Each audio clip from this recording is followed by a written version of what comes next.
The 4 seats of Wing Chun. Overall, there are 4 families of techniques that serves as key components in Wing Chun's defensive strategy. Now there's 108 techniques in Wing Chun, and they can be categorized in these 4 families of techniques. Now they are Tan Sau, which translates to dispersing hand or splitting hand. It's the Fook Sau, which translates to a cover hand or a guarding hand.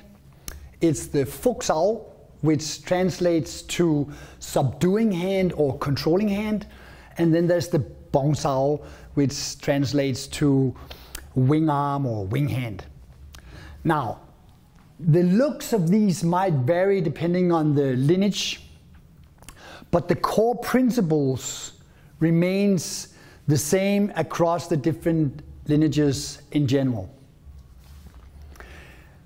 All the techniques, or these categories of techniques, of course, they will be becoming very versatile, so you can actually, they can become anything. You can have it as a defense or offense, you can have it as a proactive or reactive movement. So as I see it, there's not a right and wrong, there's more like a more or less ideal depending on the context. Now you can say it like this also: if we measure the quality of a technique, you have to look at how well it serves its purpose according with Wing Chun principles, especially economy of motion and energy and positions of advantage. Now when I say that, it's of course if he strikes forward, if I have to do a very small movement and I don't use any force, it's economy of motion and energy. And when he does it, if I'm in a position of advantage where this hand actually covers more, I have an axis here and I have an axis here, but he doesn't really have an axis. If he strikes that one, I can cover. If he strikes that one, I can cover. So in that way, it's a position of advantage. Now, we really have to understand when we're looking at these movements, it's the way that the arm can move. If you turn them all the way like this, you end up in a Tan Sau position. Then if I turn the hand a little like this, it will be a cover position.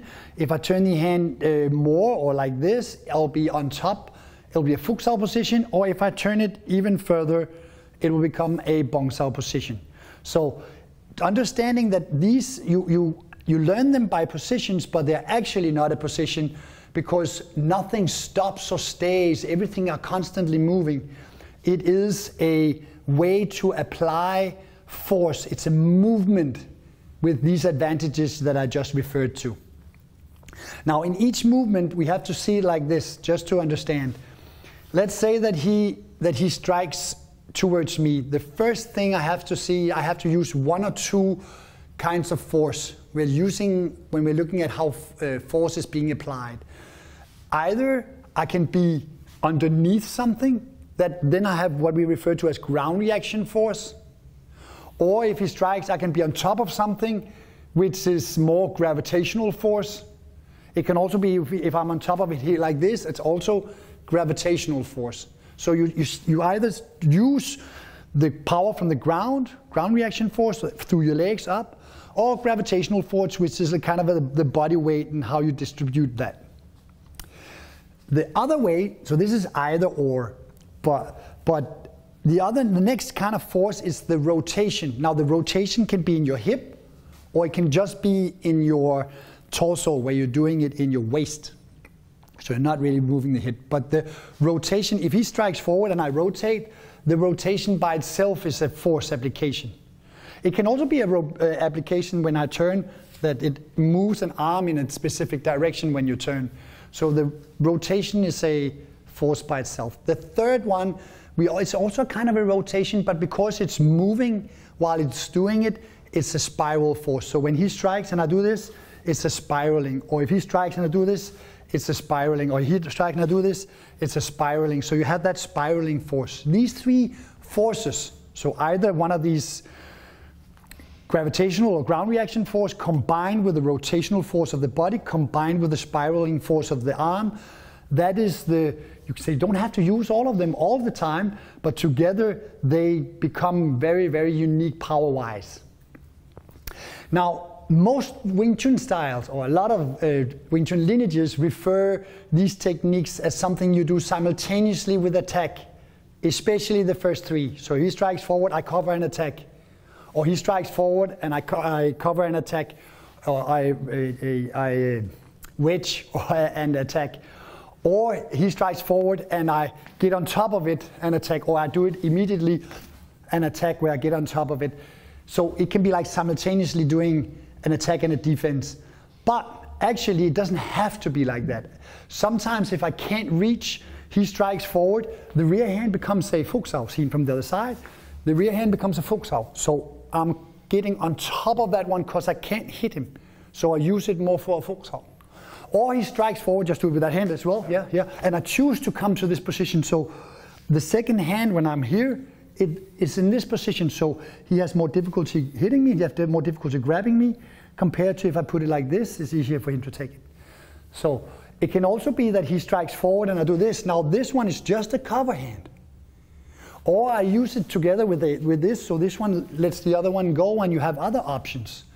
And actually if you look, here you have the Bong Sau, the three other options can be that you are splitting it, or you are covering it, or if he strikes forward, or you are getting on top of it. So those are the three things, 1, 2, 3.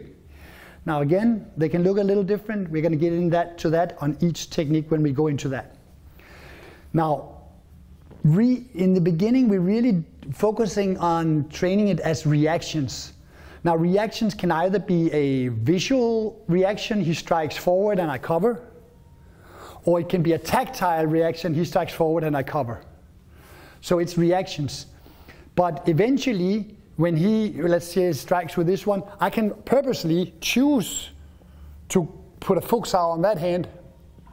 Or if I put it here, I might choose to go out and cover as a strike. But if I don't have a strike, or if I feel too vulnerable, I might strategically actually go for the second hand for control. So, and that will be a strategy or tactics where I myself choose. And once I start choosing something where you haven't done anything already, it's more related to proactive movements. You can also, I know I put a lot of info on you here, but hey, it's just to get an overview. We're going to go into details later.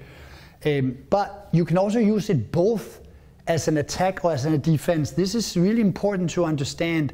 In general, you can say you can have a splitting force. So if I do this, it's a splitting, or on the inside, I do this and I have a splitting. But I can also use the splitting as a defensive movement, as an attack. So if I use this one, I split. Or if I use this one, I split. Or if I use this one, I split. But this is the same as a Tan Sau, but splitting. Some call it an uppercut. Then you can have, if you turn that a little bit as a Wu Sau, you can have a cover hand. But you can also have a strike where I'm just punching forward, but I keep the elbow down and the thumb a little back, which gives me a cover. So I strike with a cover, a lot like this. Now, I might even think of it as I'm doing a subduing. So if my hand is coming in and I'm using here this part of the arm to subdue, to get on top of his arm, so I can strike forward, or I do it on the other side. I turn this one and strike forward. Now this movement can be a way to get on top of something, so I have a little bit of pressure. That strike, or that kind of a strike, could also be a palm strike, is referred to as subduing. Or I can use, when you have a Bong Sau, that Bong can also be like an attack. So if I'm coming up here, the arm is like a wing arm, or here, a wing arm. So you can use the wing as an attack, or you can use it as a defense. So this is, it's depending on systems. Some prefer to apply this as strikes, and some of them are more narrow, not because it's bad in any way, but they decide to do less of these things to simplify. So this is just important to understand that even if I use it as a strike, it has to cover. Even that Bong Da, or the Bong Sau with a punch at the end, when it strikes in, it has to follow in a way that that arm is actually not able to reach me.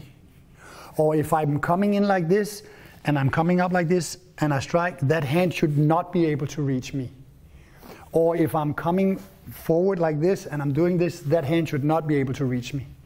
So if I come in like this hand should not be able to reach me. So each punch has a either deflection, redirecting, or unloading potential. So this is just a general overview. I'm going to go into details on other aspects or details in techniques, applying how to apply these techniques in the other videos. Now, if you have some comments on this, or you have some questions, please go into our community and write it there, and we will answer. Thank you.